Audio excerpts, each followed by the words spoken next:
and welcome back to another episode of the Mark Talks. Today, I'm going to be going over TNA's Bound for Glory. I really enjoyed this pay per view, so I thought I would go ahead and do a show on it. So, without further ado, we got to start off the night with the TNA Knockouts World Tag Team titles being on the line as Heather and M by Elegance take on the Inspiration, Jesse McKay and Cassie Lee.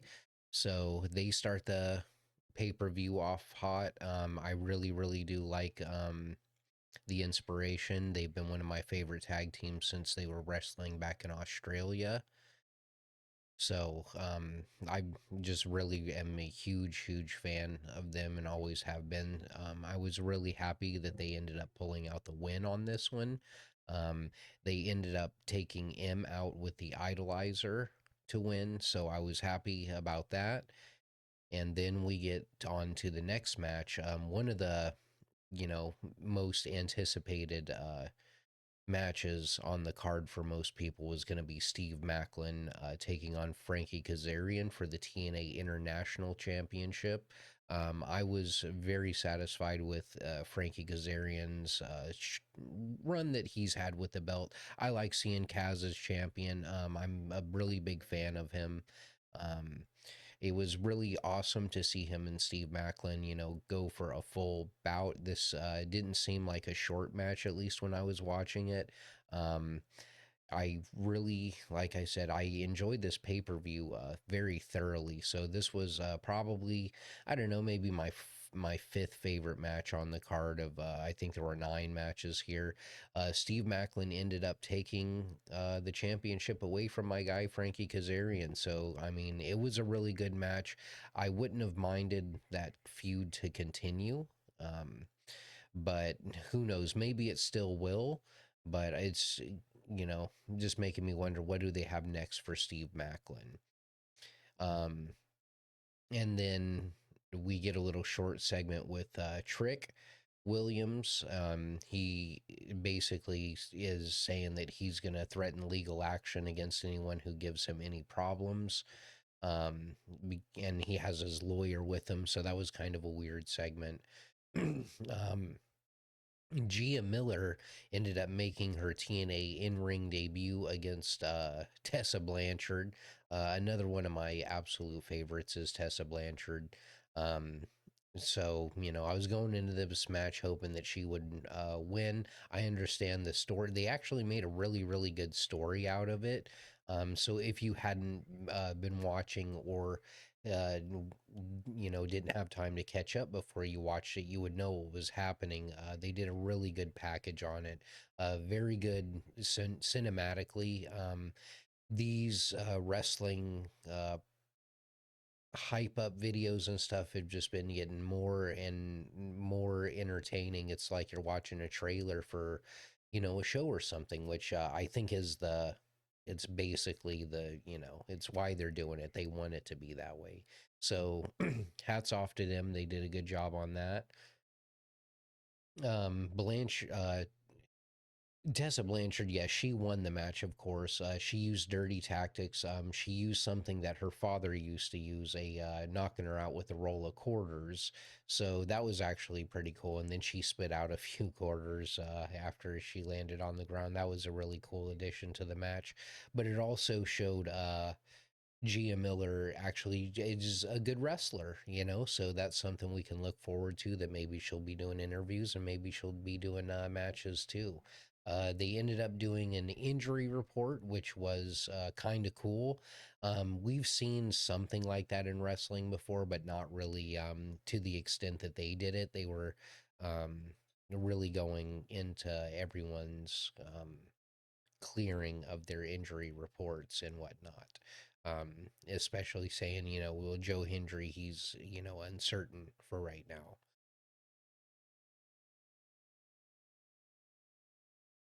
And then we go on to the Call Your Shot Gauntlet match, which was interesting. I could say it took a lot of the traditional rules that we think about battle royals and stuff like that, and just went ahead and tossed them all out the window on this one.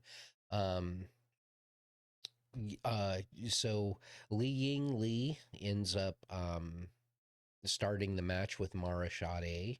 Then Ryan Nemeth enters, and then Nick Nemeth enters. So that gave a nice little dynamic. They did enough in the ring without hurting the girls, which is good because people really don't like to see that. The offense must come from the woman. The man's just got to defend, and that's how it should be because you don't want to promote any bad stuff. So Cedric Alexander comes in, then Rich Swan comes in, and then AJ Francis comes in.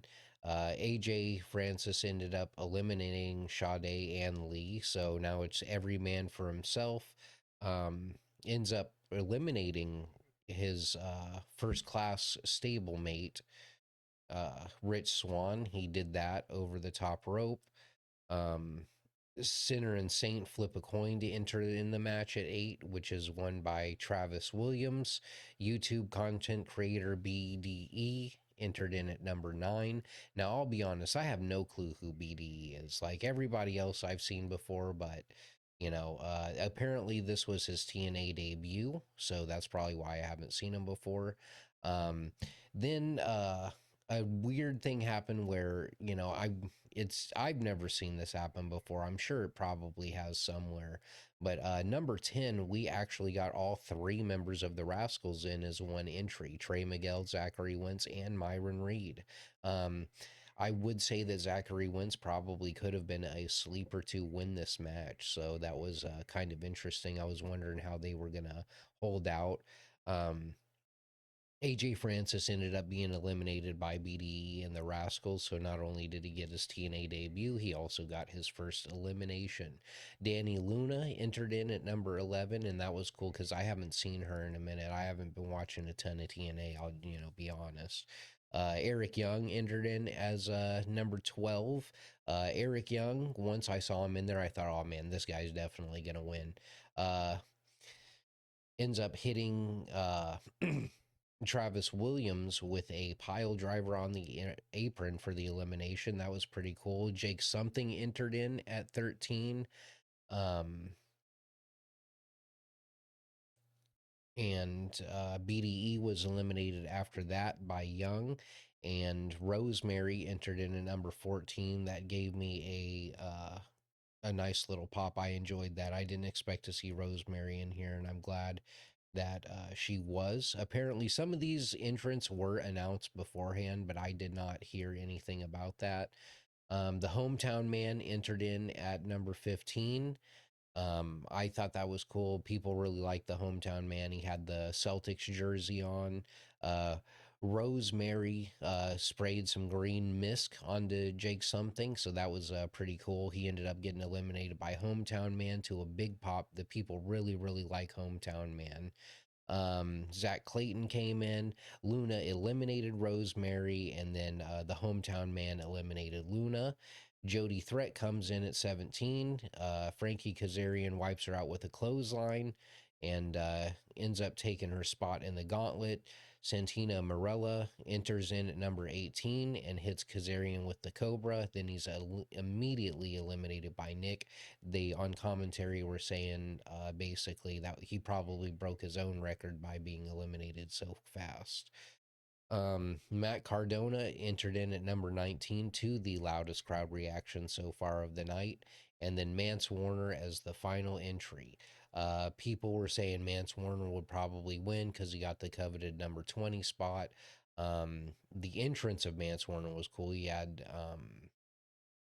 Steph Delander was with him, which I guess she's dating him now. I haven't really paid any attention. The last time I really watched TNA, PCO was still there, so that just goes to show you how long it's actually been for me. Um, so the Nemeths eliminated Reed and Wentz. Young ended up eliminating the hometown man. Cardona eliminated Eric Young and Mance Warner. Nick accidentally super kicked his brother and eliminated him. And then from the outside, Warner drags Cardona over the top rope. Kazarian was never eliminated after being hit by the Cobra, and he re enters the ring. After one referee was knocked out, another joins to call the match. And then, with both referees back up, Nick and Kazarian pin each other simultaneously. And Santino Morello rules that there are now, for the first time ever, two winners of the Call Your Shot Gauntlet match. Both of their shoulders were down, and they both won. And so that was kind of interesting to see. Um, and they actually did a really, really cool, funny walk off where they were both like, trying to take um, the gauntlet prize. The word escapes me. It was like a little trophy, you know what I mean? Like a little cup actually. Or well, it wasn't little, it was big, but you get the gist. Then after that, we go to the TNA Knockouts World Championship of Kalani Jordan versus Indy Hartwell. This left a lot to be desired for me, at least. I feel like the match went on a bit long for me. I think I was getting impatient because I was really, really watching this for the Hardys and the Dudleys. Um, and Kalani Jordan, I really haven't been that big of a fan of her. I think TNA has enough great women on the roster who could be holding this championship. One of them being Indy Hartwell, and I was really hoping that Indy would have taken this and won. Unfortunately, that is not what happened.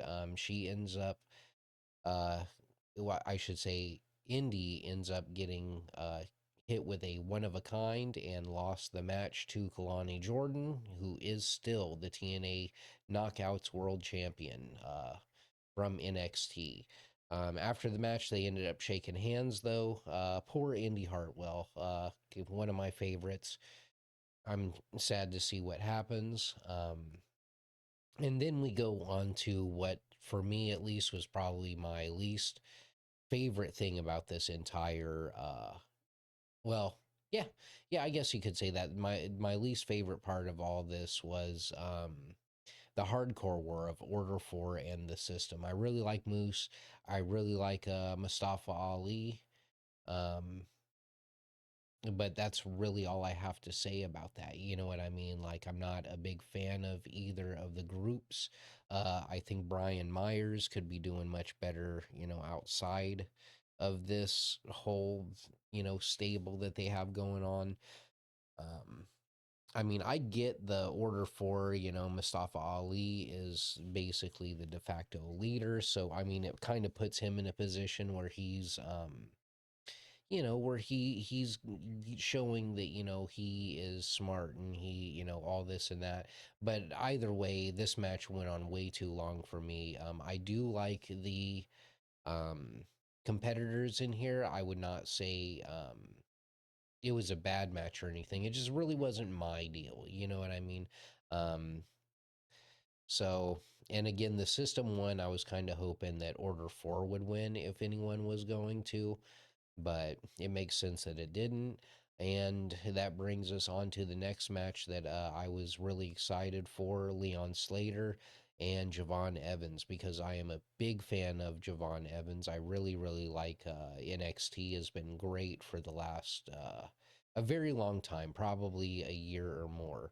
So, with that being said, it that match ended up in a time limit draw. Santino Morello comes out, and that was a great 20 minutes they had. I mean, that was an awesome match that they did have, even though it was inconclusive for a winner. I feel like it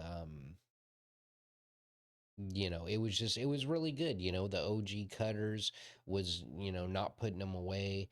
The zone off the top for a close fall. I mean, Javon Evans is great, and having Leon Slater in there with him to, have a good match together, I felt was really awesome. And then Santino restarted the match, added 5 more minutes, and then probably my second least favorite part of this was um, it ended in a no contest because um, Dark State came in and ruined it. I mean, I wasn't really too surprised about that. Dark State does do that quite often, so I mean, it is what it is. We'll get to see continuation of this feud of Leon Slater and Javon Evans for the X Division Championship. I'm hoping, and Chris Bay ended up coming out and announcing that TNA set a new North American attendance record with 7,794 fans at Bound for Glory, which actually kind of seems low. Um, unless that was just a Bound for Glory record and not a TNA record. I mean, unless they weren't doing many arenas or something, but I just imagine that they've probably had bigger crowds before. But that just goes to show my ignorance. And then we get on to why I'm actually watching the pay per view was the Dudleys and the Hardys, the last table match they'll ever have. Um, man, there's so much to talk about. So one final table match for these guys. Matt Hardy ended up getting hit with a 3D within, I don't know, 2 minutes of the match. Devon ended up showing Jeff what's up with the top rope headbutt. You guys already know how that goes. Bubba's holding his legs up. Jeff is then sent through a table with a 3D to get the first um, fall through the table, and Devon inadvertently hit Bubba. Matt tried to pull Bully through a table, but it backfired and Matt went through instead. But because Matt went through it himself and wasn't put through by Bully, it did not count as the final one. Jeff Hardy ended up going on top of a ladder. But, well, so what happened was Devon had two tables outside next to a ladder, and he put um, Jeff Hardy onto the tables, and as he was climbing up, Matt Hardy came over and basically hit Devon down, and they took him around onto those two tables. And Jeff Hardy went for a swanton bomb. Well, not went. He actually did the swanton bomb. But the thing about it is, it looked like he smashed his head on the last step. I haven't been seeing any like I haven't seen, interviews or anything on social media talking about he was hurt from it, or um I did see him on a show. I don't remember what it was, but he's oh no, it was like a TNA after show. It was on YouTube. But he was basically saying that like they felt all right, you know what I mean? So we'll see in the coming days what happens with that. But yeah, that was pretty crazy. I was kind of worried for him, concussions and everything, but it looks like he was all right, so they went ahead and finished off the match. Um, Bully almost powerbombed Jeff through a table, and then Matt just pulled it away out from under him. That was a great spot. I really liked that. Bully ended up taking a swanton bomb after taking two. Man, it's escaping me what the name of that. The twist of fate. He took two twists of fates, and then a swanton bomb. And as Bully gets up, he's standing by a table. He's got to use the table to get up, and he turns around and he sees both the Hardys standing there, and they ended up putting him through that table. There's no way to really explain what it looked like here. You would just go have to see it, but Bully had been beaten up so bad that when he finally stood up and he saw the Hardys, he gave a look like he knew what his fate was and he had accepted it and just waited for it. Um, they did say in an interview, I think on Chris Jericho's podcast, that yes, that's where it was. That they said they wanted the crowd to cry, whether they were crying because they were happy to see it or crying because they were sad to um, to know that I was the last one or whatever. And that really did get him. They really did tell a great story in that match. Even if you aren't a fan of TNA, if you were to watch one thing out of this pay per view, that is what I would suggest you watch. A lot of people watch just for this match, like myself. And then after that, we ended up getting the main event, the TNA World Championship. Trick Williams, the TNA champion, world championship, and Mike Santana. And everyone's really pulling for Mike Santana. I think people have well, I don't know. I think I might be just talking for myself right now, but I haven't been a big fan of Trick Williams as a TNA champion. And I've just been kind of waiting on him to lose it. I was hoping he was going to lose it to Obafemi, but that kind of ended up in a sham.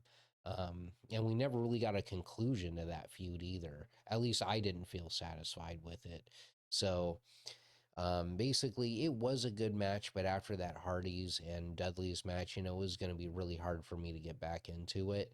Um, I will say there was a point in this match that I thought Trick Williams actually was going to win after he hit a trick shot, but Santana ended up kicking out of that. He did hit a spin the block and won the TNA World Championship. And that was actually awesome. I was very happy at the main event of this match, of this card. I thought it was a good cherry on top of what we had just witnessed before.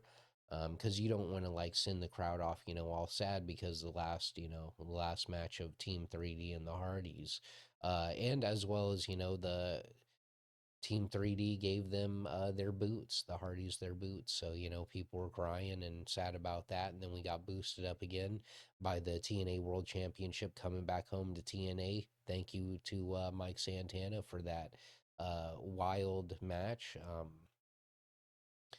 He hit a top rope 450. I mean, that was crazy. I can't believe that Trick kicked out of that. That should have been the finish right there.